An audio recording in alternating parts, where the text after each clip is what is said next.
नमस्कार। न्यूज के चौधरी में आप सबका स्वागत है। मैं वीरेंद्र चौधरी एक बार फिर से आपके सामने हाजिर हूं एक नए सवाल के साथ। सवाल यह है, क्या पीएम मोदी 5वें फेज में 41 सीट जीत पाएंगे? आइए इसी सवाल पर देखते हैं न्यूज के चौधरी। लोकसभा चुनाव 2024 का 5वां फेज मई 20 को 49 सीटों के चुनाव के लिए होगा और ये 49 सीट देश के 8 राज्यों जिसमें 2 केंद्र शासित प्रदेश भी शामिल हैं और इन 49 सीटों का हिस्टोरिकल डेटा यानी 2019 का आंकड़ा देखेंगे तो आपको जान के आश्चर्य होगा कि 2019 लोकसभा चुनाव में इन 49 सीटों में से 42 सीट एनडीए को मिला था।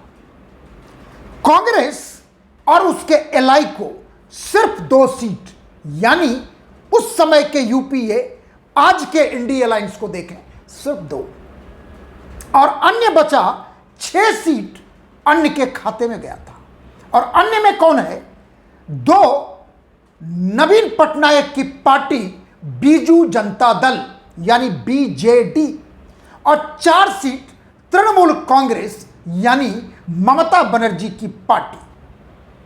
तो कुल हिसाब यह बनता है कि एनडीए को 42 सीट, माफ करेंगे 41 सीट,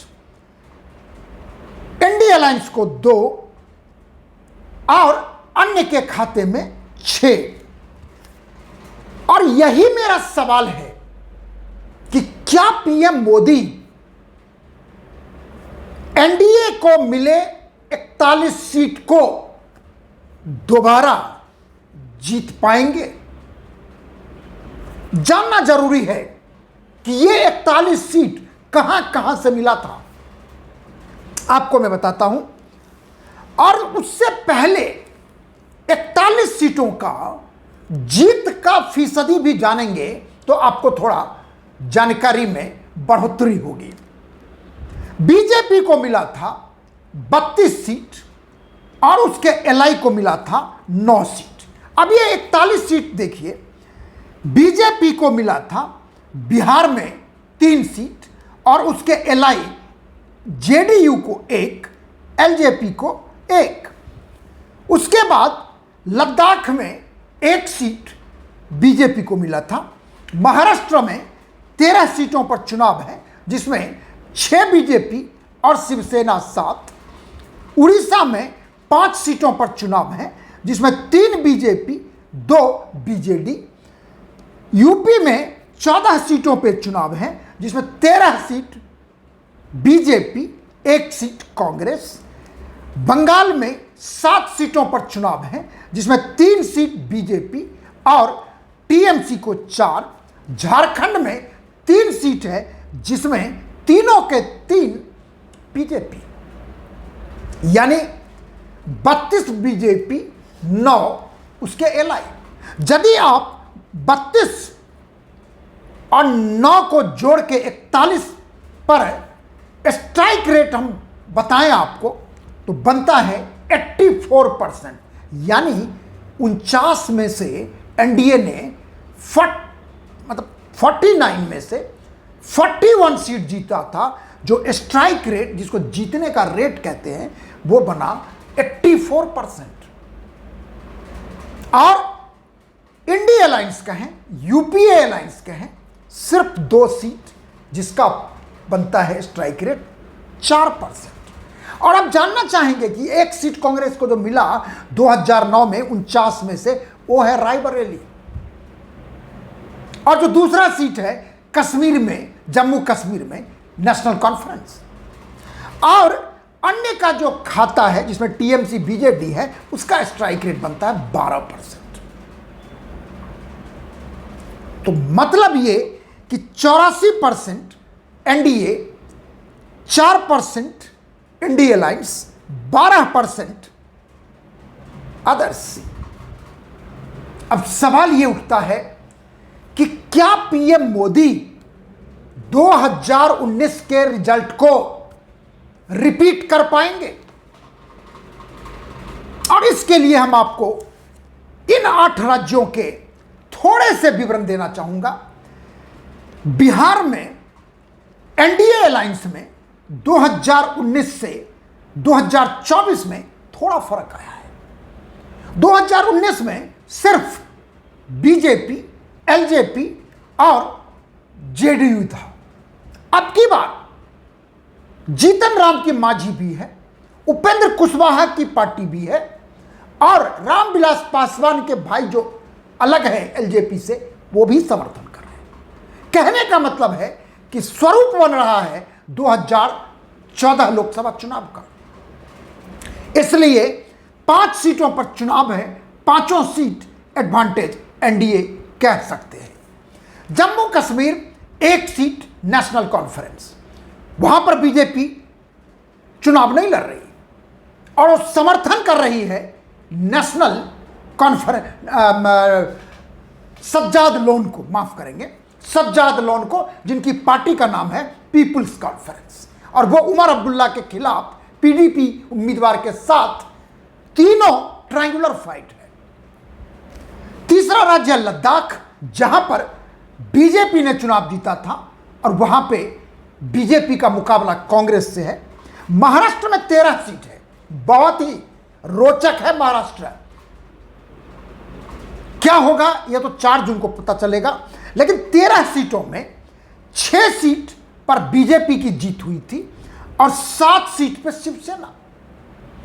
2019 में बीजेपी शिवसेना मिलकर एनडीए में चुनाव लड़े थे और परिणाम उनके पक्ष में गया था, 48 में से 41 सीट।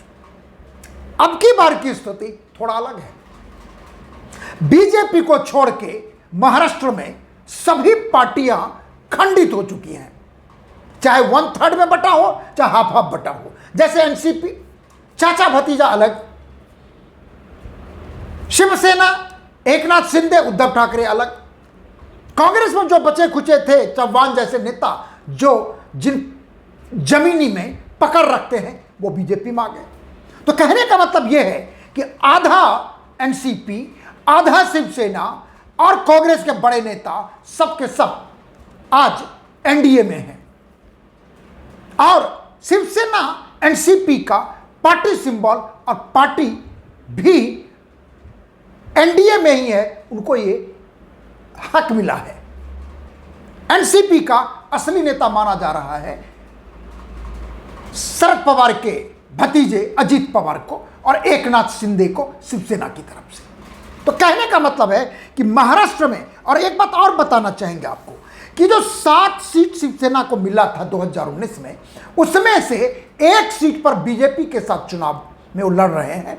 बाकी 6 सीट जो है सिटिंग, उसमें 3 सिटिंग एमपी उद्धव ठाकरे के साथ हैं और 3 सिटिंग एमपी एकनाथ शिंदे के साथ हैं। तो यहां पर बीजेपी से ज्यादा शिवसेना के लिए चैलेंज है कि आखिर असली शिवसेना महाराष्ट्र में कौन होगा। बाकी जहां पर बीजेपी चुनाव जीती थी, उनके जीतने का विक्ट्री मार्जिन जिस प्रकार का है और लगातार 2 बार है, 2014 और 2019 में, निश्चित रूप से एडवांटेज उनके पास जाता है। अब उत्तर प्रदेश में देखिए, 14 में से 13 सीट बीजेपी को मिला था और एक रायबरेली सोनिया गांधी जी जीती थी, जो मैंने 1 सीट बताया कांग्रेस का। अब ये जो 13 सीट है बीजेपी का, वहां भी लगभग सारे के सारे सीटों पर, कुछ को छोड़ के अधिकांश, 2014 और 2019 में भारी वोटों से बीजेपी की जीत हुई थी। यहां भी एडवांटेज हमें देना होगा बीजेपी को। बंगाल में 7 में से 3 बीजेपी और 4 टीएमसी। बंगाल में आज की तारीख में वोट कटने के लिए खास करके टीएमसी का जो मुस्लिम वोट है बंगाल में, तकरीबन 30% 3 दावेदार हैं, टीएमसी, कांग्रेस और लेफ्ट। दूसरी तरफ बीजेपी, जबकि डायरेक्ट फाइट है बीजेपी और टीएमसी में कुछ क्षेत्र ऐसे हैं जहां पे चुनाव हो रहा है, वहां पे बीजेपी की हार हुई थी बहुत ही कम वोट से। और जहां जहां मुस्लिम बहुल क्षेत्र हैं लोकसभा एमपी के, वहां पे लेफ्ट, टीएमसी, कांग्रेस मुस्लिम वोट को डिवाइड कर रहे हैं और उसका फायदा बीजेपी को हो सकता है। झारखंड का तीनों सीट कुल मिला के बीजेपी ने लगातार, खासकर के हजारीबाग कॉन्स्टिट्यूंसी, कई बार वहां से यशवंत सिन्हा जीते, उसके बाद उनका लड़का जीता, अब कोई और वहां से चुनाव लड़ रहा है, तो कहने का मतलब हजारीबाग कॉन्स्टिट्यूंसी बीजेपी का गढ़ रहा है। बाकी दो कॉन्स्टिट्यूंसी भी बीजेपी लगातार 2 बार जीत चुकी है। कहने का मतलब यह है कि इन 49 सीटों में 32 सीट जहां बीजेपी जीती है, बीजेपी लगातार 2014 और 2019 में तकरीबन 28 सीट ऐसे हैं जहां पर चुनाव जीता है, और कई क्षेत्र ऐसे हैं जहां पर वो कई बार से चुनाव जीतते आ रहे हैं, जैसे जोएल ओरांव। तो कहने का मतलब है कि हम ये कह सकते हैं कि पांचवा फेज 49 सीट, 49 सीट्स, 2019 का आंकड़ा 41 एनडीए, 4 इंडिया अलायंस, 6 अदर्स। निश्चित रूप से हिस्टोरिकल डेटा जिस हिसाब का संकेत दे रहा है, एडवांटेज एनडीए है, चैलेंज भी है, लेकिन सबसे बड़ा एग्जिस्टेंशियल क्राइसिस कांग्रेस के लिए है। एक तो एक सीट है, वो भी सीट रायबरेली है, जहां से राहुल गांधी चुनाव लड़ रहे हैं। यदि जीत गए तो समझिए गांधी परिवार का आखिरी किला बच जाएगा। यदि हार गए तो फूलपुर तो नेहरू जी के बाद वैसे ही कांग्रेस से बाहर हो चुका है। अमेठी में राहुल गांधी चुनाव हार चुके हैं पिछली बार।